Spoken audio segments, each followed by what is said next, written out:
বন্যাটা এখন বর্তমান, আগে তো ইন্ডিয়া থেকে আসছে, এখন তো বর্তমান বাংলাদেশের নিজস্ব বৃষ্টির কারণে বন্যা হয়ে গেছে। এই যে অবস্থা, গাড়া রাস্তা হরে কতটুকু পানি উঠছে আপনি যদি না, রাস্তা, জমিন, পুকুর সব একই হয়ে গেছে গো। আপনার পানি কতটুকু রাস্তার মাধ্যমে হয়ে গেছে গো। মেন এটা হচ্ছে বাড়ির গাড়া। এখন এবার আপনি দেখেন, এটা হচ্ছে এখান থেকে পুকুর, এখন পুকুর বাড়ির রাস্তা সেম।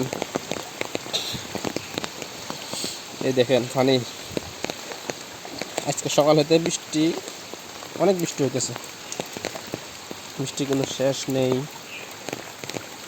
দেখেন এখানে অনেক পানি, এগুলো হচ্ছে সবগুলো জমি। এই রাস্তা আচ্ছা,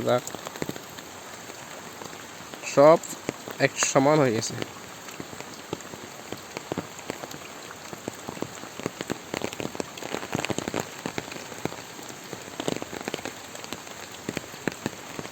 সব পানি